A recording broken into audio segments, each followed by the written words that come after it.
Now, what would a conference on remote work be without some remote attendees? Joining us, I believe it's from Singapore, is the CEO of Multiplier, Sagar Khatri, and speaking with Sagar, senior reporter from Quartz, Lila MacLellan. Lila?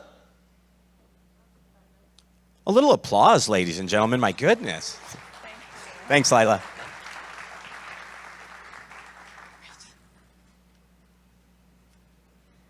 Hi there. I'm Lila MacLellan. I'm a reporter for Quartz at Work. I'm excited to be here today. And I think we're going to get Sagar on the screen. It's nice to see you. Hi, Lila. Hi. Nice to see you, and nice to see everyone.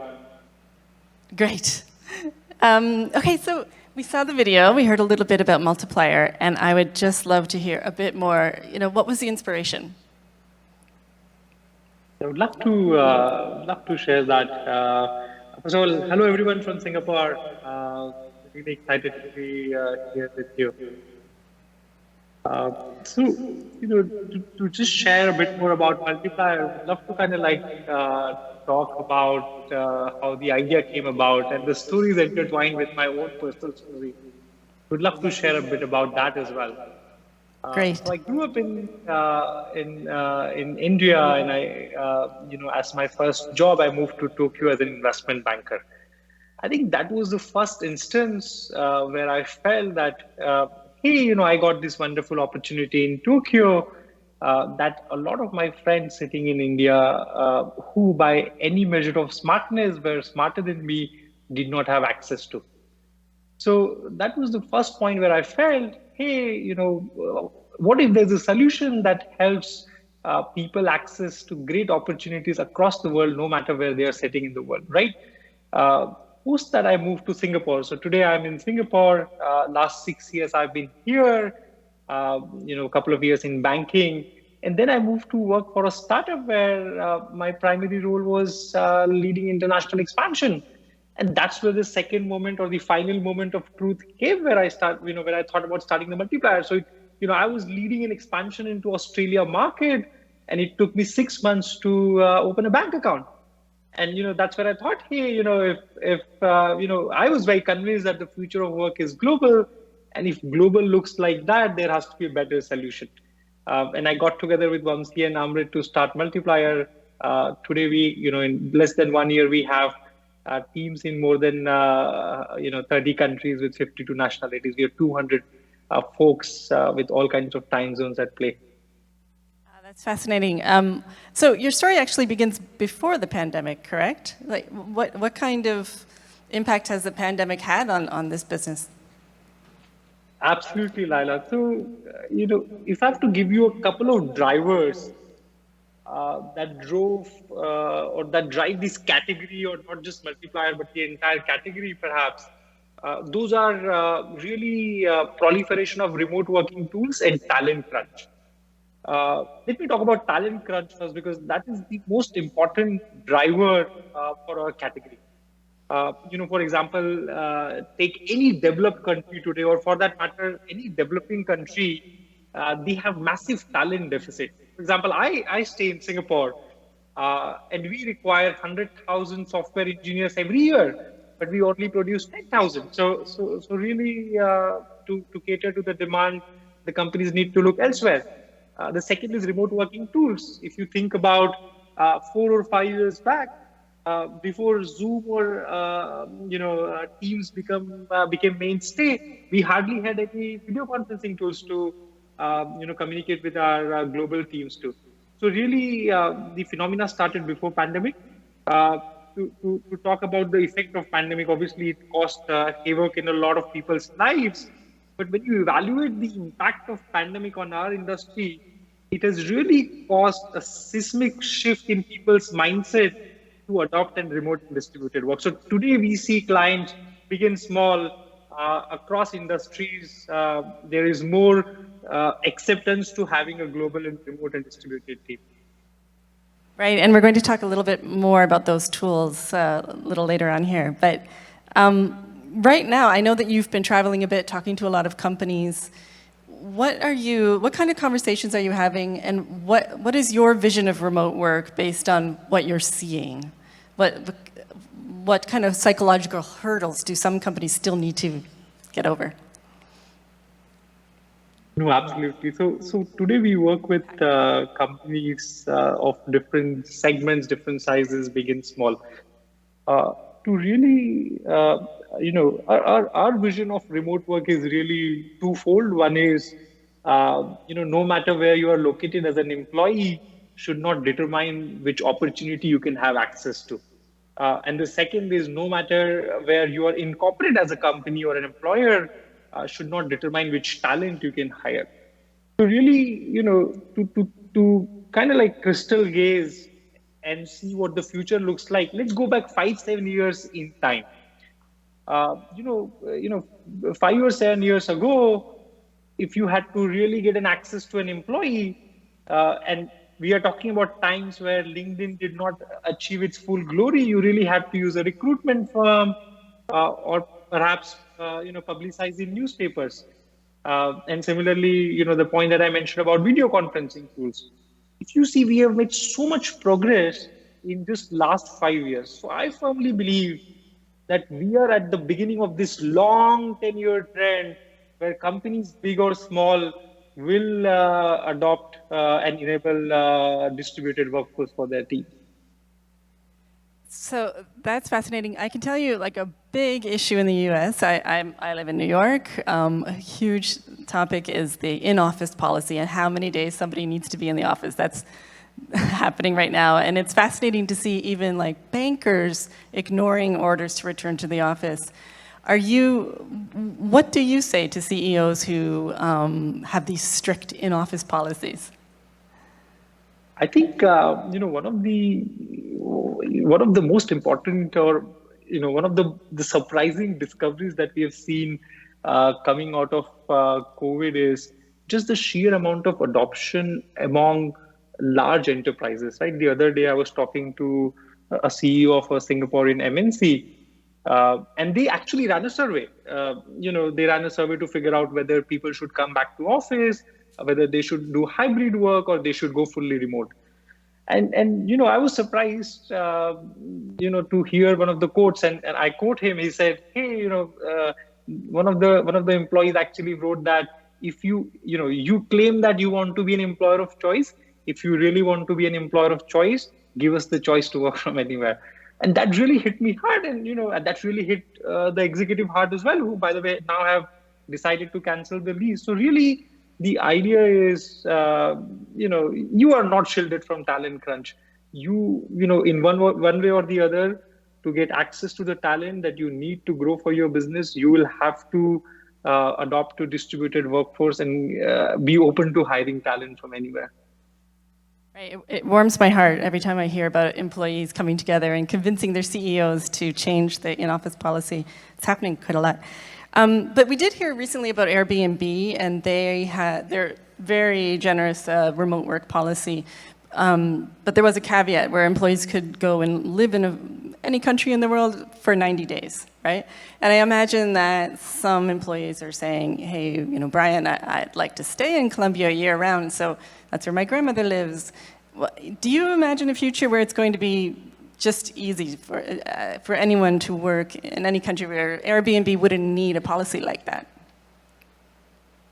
Again, Airbnb is a great company. What they have achieved. I have lots of respect for Brian. So, but take Airbnb or any company of that scale, which is a massive organization, present in 100 and 150 countries. For them, changing the strategy overnight is going to be a challenge. I mean, we are talking about completely changing the way you work. It involves a lot of strategic shifts. It involves a lot of compliance challenges. So I firmly believe that different companies will attack this problem from different angles and different speeds. When you talk about enterprises, they are massive organizations. Perhaps they will take some baby steps. They will do some pilot, which is what Airbnb is trying to do.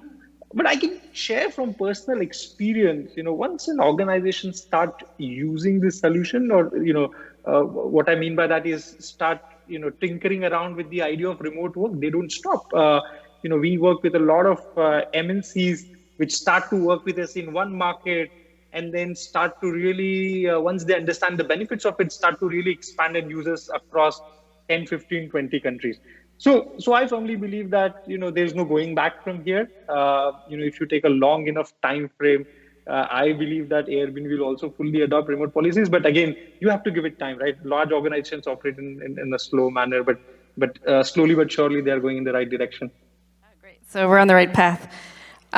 This is reminding me of a conversation we had with Liam, actually, who just saw from running remote. We talked a lot in the past about outsourcing, and now we're talking about remote work. What is the difference in those two terms? Is that just a sort of a reflection of bias when we talk about outsourcing? Actually, Lila, that's a great question. When I started the company, a lot of investors asked me this company, is this outsourcing 2.0? I think to understand the difference, one must understand where the word outsourcing comes from, right? Let's go back 5, 10 years, and let's try to figure out how companies operated 5 or 10 years ago, right? The key theme common across the companies was decentralization, or centralization, sorry. So, for example, take any big company, they would be centered around an office or a city or an area. And hence, by virtue of that, their small arm, which was located in a low-cost country, be it India, Philippines, where they could get access to a lot of great talent at a cheaper price, people found a lot of value in it, right? And that's why it was called outsourcing, because it was a small arm of a large, big, centered organization. But if you talk about today's companies, if you ask them a simple question, for example, if you ask me a simple question, hey, Sagar, where is your headquarters located? I won't be able to answer that because I don't have a headquarters. Like today's digital natives companies are really decentralized, right? As I was telling you, we have our own employees in 30 plus countries with 30, 40, 50 nationalities. So really, the idea is if you just have to analyze the employees on our platform for our clients, today we have people from all functions, be it finance, design, marketing, sales.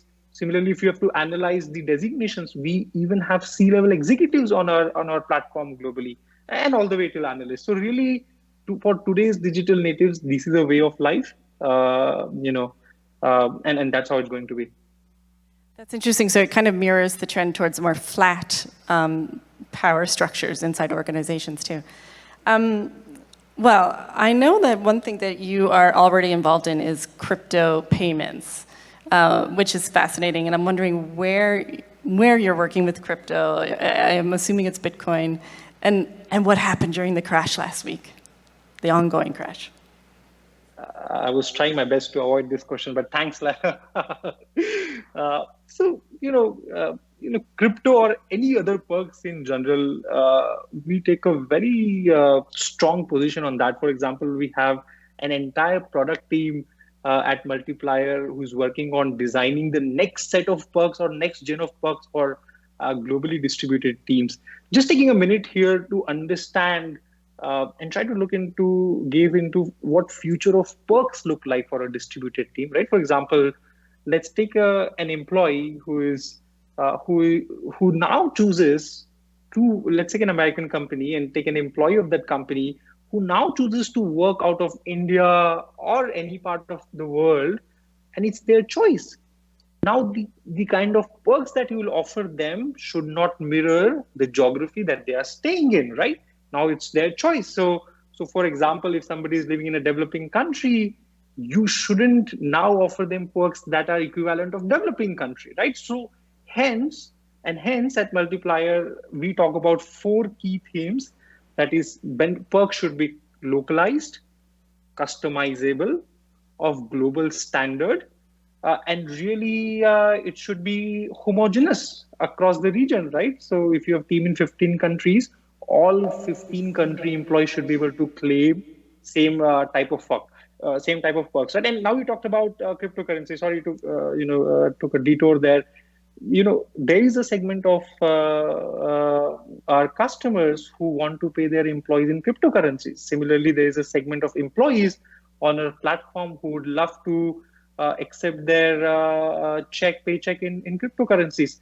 We enable that, and we enable a lot more, tailoring that our customers require. So idea really is make sure we are able to provide that platform for companies that can help them bridge talent gap and attract the right talent and pay them in whatever form that they would like to get paid in. So it sounds like it's not a massive trend that you're seeing with this request, though, for crypto. It's just one of many things, services. So, no, absolutely. So there is a good chunk or a big segment of folks, in our segment, in our entire customer list that we are looking at, folks who are excited about having their paycheck in cryptocurrency. But again, some of them are excited about living in Bali and earning in US dollars. So really the idea is, of course, the platform that we have built, it can now be customized to offer tailor-made solutions to all types of businesses. So, and hence cryptocurrency is just one of them. Okay. And speaking of trends and what employees are looking for, in the US, there's been like a massive amount of movement between jobs. So great resignation, great migration, reshuffling, lots of names. And it's been like 6 million people, I think, quitting their jobs. No, 4 million quitting their jobs for the last 6 months. Incredible. Are you seeing that in global markets? Lila, I firmly believe that great resignation is nothing but just a manifestation of desire of today's workforce to have a different set of working rules, to have a different world of work, and to be able to work from where they want to work and for the opportunity they want to work for, right? So really this is nothing but today's workforce trying to find out what next, right? So in a world, take an example. For example, if I'm living in Germany, I'm an accountant, and I feel the next best opportunity for my career, whether it in terms of salary or the opportunity or whatever, I find that in New York, I should work for that opportunity. Similarly, if I'm located in New York and I'm a lawyer by profession, and I think the next best opportunity for my career would come from Singapore. Now in today's world, you are able to do that. You are able to really, if you're an accountant in Germany, work for New York, you're a lawyer in New York, work for Singapore. So really, what remote work is enabling is solving for Rubik's Cube, or really rebalancing the demand and supply of global employment. So, so to your point, absolutely, today's workforce demands choice. And if you want to be the employer of choice, you must provide them the choice to work from anywhere. Great. And are there certain markets where you would like to see more traction now that people can work from everywhere? I think there are roughly 3 or 4 demand belts that we are seeing in our business. One is the obvious Southeast Asia, India belt. The other is LATAM belt. The third is Eastern European belt. And the fourth and the most important belt that I would like to talk about is the African belt.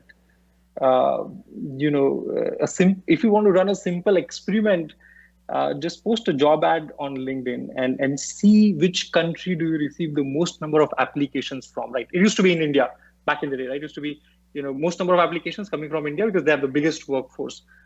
Today, Africa is really taking that over, in terms of the number of applications of different types of jobs and really the quality. I mean, the quality of developers that you can find in Nigeria is just phenomenal. So, we are very interested in what will happen there. Like we've seen talent boom happening in India, Eastern Europe, but we are really excited and we are investing a lot of money to figure out, when Africa will come to mainstay. That's great. And I feel compelled to add a little plug for Quartz Africa, which is another one of our editions. And we just started a newsletter too, because Quartz saw that trend coming as well. Thank you. So one last sort of trendy question is about the Metaverse, right? I've played around a little bit in the Metaverse. Are you seeing more and more VR, training in VR or onboarding? And is that the future, or are there other tools that you see really rising right now to make remote work better?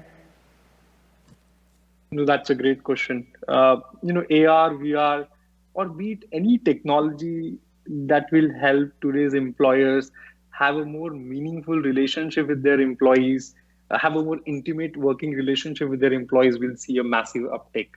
I think tech stack is going to be very, very important.